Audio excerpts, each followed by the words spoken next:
Apa yang terjadi ketika seorang kurir biasa menerima paket dengan alamat misterius di tengah malam buta? Mengapa GPS-nya tiba-tiba mati, meninggalkannya terjebak di kampung yang tak ada di peta manapun? Siapakah pria tua berwajah dingin yang menerima paket itu tanpa sepatah kata pun? Dan kenapa jejak kakinya sendiri menghilang begitu saja setelah ia mengetuk pintu rumah nomor 07? Ketika azan subuh berkumandang, mengapa Arman mendapati dirinya bukan lagi di kampung, melainkan di area pemakaman tua? Apa arti nama di batu nisan yang membuat darahnya membeku? Dan siapa sebenarnya yang berbisik di telinganya, "Selamat datang di dunia kami"? Di antara kegelapan, suara langkah kaki tanpa sosok, dan keranda yang dibawa oleh orang-orang berpakaian putih, satu hal menjadi jelas, Arman tidak hanya tersesat dalam kampung. Ia tersesat dalam dimensi yang tak bisa dijelaskan oleh logika manusia. Apakah ia akan berhasil keluar hidup-hidup? Atau akankah ia menjadi bagian dari kampung arwah yang tak pernah ada di peta? Buka halaman ini, dan ikuti perjalanan mencekam Arman menuju jawaban yang mungkin tak ingin ia temukan. Selamat datang di channel Ada Horor. Agar hidup lebih berkah, silahkan ketik sholawat di kolom komentar untuk baginda Nabi Muhammad sebagai penghormatan dan rasa cinta terhadap Nabi kita. Bersiaplah untuk merasakan perasaan yang penuh misteri dalam setiap kisah yang kami sajikan. Selamat menonton. Malam itu gelap tanpa cahaya bulan.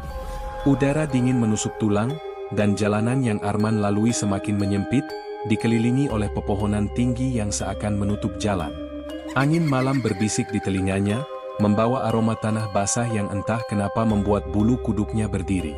Lampu motor bebeknya berpendar redup, menerangi jalan yang semakin tidak bersahabat. Arman adalah seorang kurir biasa, tapi malam ini tugasnya terasa berbeda. GPS di ponselnya mati tiba-tiba, sinyal hilang tanpa jejak. Ia merogoh saku jaketnya, mengambil secarik kertas bertuliskan alamat penerima paket. Kampung Sumberwangi, nomor 07, gumamnya pelan, suara parau karena ketegangan yang mulai menjalar. Aneh, kok kampung ini seperti tidak ada di peta, pikirnya dalam hati. Namun ia sudah terlalu jauh untuk berbalik arah. Di depan, samar-samar terlihat rumah-rumah tua dengan cahaya lampu minyak berkedip lemah. Suasana sunyi, hanya ada deru mesin motornya yang memecah keheningan. Setiap langkah roda motornya semakin mendekatkan Arman pada sesuatu yang tak bisa ia jelaskan. Ada perasaan aneh yang menyelimuti, seolah-olah ada mata tak kasat mata yang mengamati setiap gerakannya. Tapi ia mencoba menepis rasa takut itu. Ia hanya ingin menyelesaikan pekerjaan ini dan pulang ke rumah. Akhirnya, Arman tiba di kampung Sumberwangi. Atau setidaknya, itulah yang tertulis di paketnya. Namun, suasana di sini begitu berbeda dari yang ia bayangkan. Rumah-rumah tua berbaris dengan atap bocor dan dinding yang mulai lapuk. Lampu temaram hanya menambah kesan suram di kampung yang sepi ini. Tak ada satupun suara manusia, bahkan suara serangga pun terdengar sangat jarang. Arman turun dari motornya dan berjalan menuju rumah nomor 07. Pintu kayu tua itu tampak rapuh, dengan ket yang sudah mengelupas. Ia mengetuk pintu dengan ragu-ragu, dan tak lama kemudian pintu berderit terbuka. Di sana berdiri seorang pria tua dengan tatapan kosong, wajah pucat, dan bibir membiru. Paketnya sudah datang, tanyanya dengan suara parau dan datar, tanpa sedikit pun emosi. Arman menelan ludah. Ia menyerahkan paket dengan tangan gemetar. Saat pria itu menerima paket dan masuk ke dalam rumah tanpa sepatah kata pun, Arman menyadari sesuatu yang membuat darahnya membeku. Jejak kakinya di tanah, menghilang begitu saja. Arman bergegas kembali ke motornya, berniat untuk segera meninggalkan tempat itu. Namun, saat ia mencoba keluar dari kampung, jalanan yang dilaluinya terasa aneh. Ia melewati rumah yang sama berulang kali, seolah-olah tersesat dalam lingkaran yang tak berujung. Awalnya, ia mencoba menenangkan diri dengan berpikir bahwa ini hanya kebetulan atau kesalahannya sendiri yang tidak memperhatikan jalan. Tapi semakin lama, perasaan itu mulai hilang. Jalan yang ia lewati bukan hanya monoton, tetapi juga tampak semakin sempit dan lebih gelap daripada sebelumnya. Lampu motor bebeknya bahkan mulai redup, seperti energi di sekitarnya sedang diserap oleh sesuatu yang tak kasat mata. Cemas, Arman memutuskan untuk bertanya kepada penduduk setempat. Ia mendekati salah satu rumah yang lampunya masih menyala, meski cahayanya begitu temaram hingga sulit melihat wajah orang-orang di dalamnya. Ketika ia mengetuk pintu kayu tua itu, suara ketukan terdengar sangat keras, bergema di seluruh ruangan kosong di dalam. Tak ada jawaban. Ia mencoba lagi, kali ini lebih keras, namun yang muncul hanyalah deretan bisikan pelan dari dalam rumah. Bisikan itu tidak jelas, tapi entah mengapa terdengar seperti nama-nama yang asing baginya. Tidak ingin menyerah, Arman mencoba mendekati rumah lain. Kali ini, ia melihat seorang wanita tua duduk di depan pintu, menatap ke arahnya dengan ekspresi datar. Matanya kosong, seolah-olah tidak benar-benar melihat Arman. "Permisi, Bu," ucap Arman dengan suara gemetar. "Saya tersesat. Bisa tunjukkan jalan keluar dari sini?" Wanita itu tidak menjawab. Ia hanya menggeleng pelan, kemudian berdiri dan masuk ke dalam rumah tanpa suara. Gerakan tubuhnya begitu kaku, seperti boneka yang dipindahkan oleh tangan tak terlihat. Arman merasa bulu kuduknya berdiri, tapi ia mencoba mengejar wanita itu. Namun, begitu ia melangkah masuk, pintu rumah itu langsung tertutup dengan keras, membuatnya mundur beberapa langkah karena kaget. Saat ia mencoba membuka pintu, ia mendapati bahwa rumah itu sudah kosong, tanpa jejak kehidupan sama sekali. Semakin lama, Arman semakin panik. Suara langkah kakinya sendiri menggema di jalanan yang sepi, seolah-olah ada dua pasang kaki yang mengikutinya. Ia berhenti sejenak, menoleh ke belakang, tapi tidak ada siapa-siapa. Hanya kegelapan pekat yang sepertinya semakin mendekat. Napasnya mulai tersengal, dan ia merasa udara di sekitarnya semakin dingin, menusuk tulang hingga membuatnya menggigil. Tiba-tiba, suara tangisan perempuan terdengar dari salah satu rumah. Tangis itu penuh kesedihan, seolah-olah datang dari seseorang yang telah lama kehilangan harapan. Arman ragu sejenak, tapi rasa penasarannya mengalahkan ketakutannya. Ia berlari ke arah suara itu, berharap menemukan jawaban atas apa yang sedang terjadi. Namun, ketika sampai di depan rumah, pintunya terbuka, dan di dalamnya, kosong. Tidak ada siapa-siapa. Hanya ada udara dingin yang menusuk tulang, bersama dengan aroma tanah basah yang semakin kuat. Di sudut ruangan, ia melihat sebuah cermin tua yang retak. Refleksi dirinya di cermin itu tampak aneh. Wajahnya pucat, matanya kosong, dan bibirnya membiru, mirip dengan pria tua yang menerima paket tadi malam. Arman mundur dengan cepat, hampir terjatuh, dan ketika ia menoleh kembali, cermin itu sudah lenyap tanpa jejak. Arman merasakan tubuhnya mulai lemas, tapi ia tahu ia harus terus bergerak. Ia mencoba memacu motornya, tapi mesinnya mati total, seolah-olah kehabisan bahan bakar. Ia menendang motor itu dalam frustrasi, tapi suara tendangannya hanya memantul di sekelilingnya, menghasilkan gema yang semakin memperparah ketegangan. Dalam keputusasaannya, Arman duduk di tepi jalan, mencoba memikirkan langkah berikutnya. Tapi saat ia menunduk, ia melihat bayangan dirinya sendiri di tanah. Hanya saja, bayangan itu tidak mengikuti gerakannya. Sebaliknya, bayangan itu berdiri tegak, menatapnya dengan senyum mengerikan. Arman berteriak keras, melompat ke belakang, dan ketika ia menoleh lagi, bayangan itu sudah hilang. Kini, ia benar-benar sadar bahwa ia tidak berada di dunia yang normal.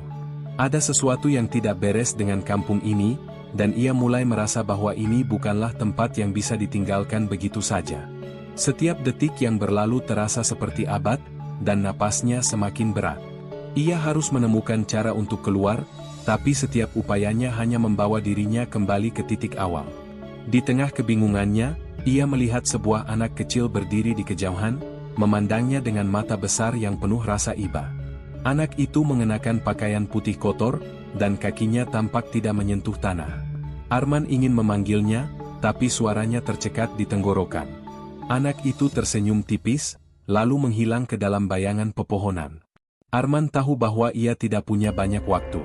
Apapun yang terjadi di kampung ini, ia harus menemukan jawabannya sebelum segalanya terlambat. Dengan napas tersengal, Arman melanjutkan perjalanan. Ia melihat bayangan seseorang berjalan di depannya, tetapi sosok itu menghilang begitu saja saat ia mendekat. Ponselnya mati total, dan GPS tidak lagi berfungsi. Tubuhnya semakin lemas karena kelelahan dan ketakutan.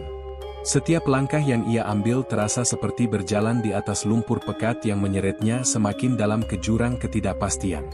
Ia mencoba mengingat apa yang telah terjadi sejak awal malam ini.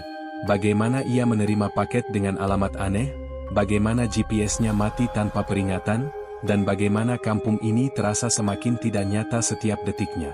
Namun, pikirannya semakin buntu, seolah-olah ada kekuatan gaib yang mempermainkan ingatannya, membuatnya lupa jalan keluar atau bahkan arah rumahnya sendiri. Arman memutuskan untuk mengikuti jalan setapak yang tampaknya berbeda dari sebelumnya. Jalanan ini lebih sempit, dengan rerumputan liar yang hampir menutupi jalur. Suara angin yang berhembus semakin keras, membawa bisikan-bisikan yang sulit dipahami. Sesekali, ia merasa mendengar suara namanya dipanggil pelan, tapi saat ia berbalik, tak ada siapapun di sana. Setelah beberapa saat berjalan, ia mulai menyadari bahwa pohon-pohon di sekitarnya mulai terlihat familiar. Batang pohon besar yang retak, semak-semak yang tumbuh tak beraturan, bahkan jejak roda motornya sendiri yang tertinggal di tanah basah. Semuanya sama seperti yang ia lihat beberapa menit lalu. Ia kembali lagi ke tempat awal. Rumah nomor 07 masih berdiri di sana, seolah-olah mengejeknya.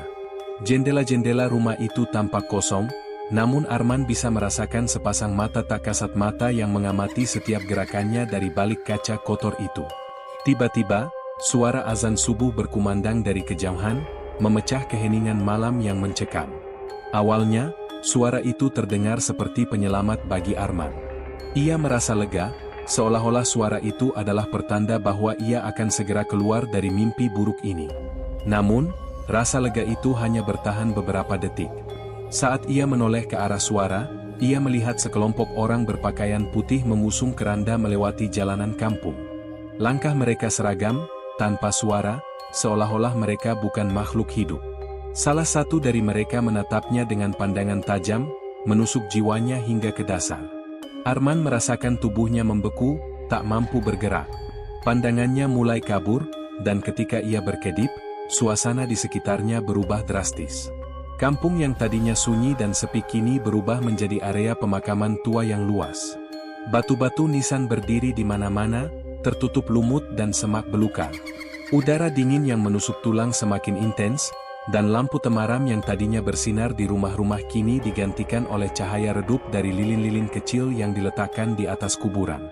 Namun, yang paling membuatnya terkejut adalah keranda yang dibawa oleh kelompok orang berpakaian putih itu.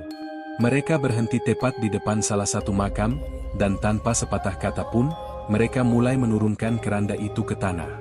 Arman ingin berlari, tapi kakinya seperti terpaku di tempat. Matanya tak bisa lepas dari keranda itu, yang perlahan-lahan terbuka. Di dalamnya, terbaring sesosok pria tua dengan wajah pucat dan bibir membiru. Itu adalah pria yang tadi menerima paket darinya di rumah nomor 07. Tapi yang membuat Arman benar-benar gemetar adalah apa yang terjadi selanjutnya. Pria itu membuka matanya, menatap langsung ke arah Arman, dan tersenyum tipis. Senyuman itu bukan senyuman biasa, itu senyuman dingin yang penuh kebencian, seolah-olah ia tahu bahwa Arman adalah bagian dari rencana gelap yang sedang berlangsung. Sebelum Arman bisa bereaksi, suara azan subuh yang tadinya memberikan sedikit harapan kini berubah menjadi raungan rendah yang menusuk telinga. Ia merasakan tubuhnya semakin ringan, seolah-olah gravitasi di sekitarnya mulai hilang. Pandangannya semakin gelap, dan suara-suara di sekitarnya semakin samar. Namun, di tengah kekacauan itu, ia masih bisa mendengar suara pria tua itu berbisik pelan, "Selamat datang di dunia kami." Arman mencoba berteriak, tapi tak ada suara yang keluar dari mulutnya. Ia merasa dirinya ditarik ke dalam kegelapan tanpa akhir, meninggalkan dunia nyata yang ia kenal. Tapi sebelum semuanya hilang, ia sempat melihat sebuah batu nisan yang terletak tepat di depannya. Di atas batu itu tertulis nama yang membuat bulu kuduknya berdiri, Arman. Di sekitarnya, batu nisan berdiri tegak, menandai makam-makam yang telah lama terlantar. Arman melihat nama di salah satu batu nisan, dan tubuhnya langsung gemetar. Nama itu adalah nama yang sama dengan penerima paket yang ia antar tadi malam. Tiba-tiba, seorang lelaki tua muncul dari balik bayangan. Wajahnya penuh keriput, matanya tajam, dan suaranya rendah. "Kau beruntung subuh menyelamatkanmu. Kalau tidak, kau sudah jadi bagian dari mereka. Tanpa pikir panjang, Arman berlari ke arah jalan raya yang mulai terlihat dari kejauhan.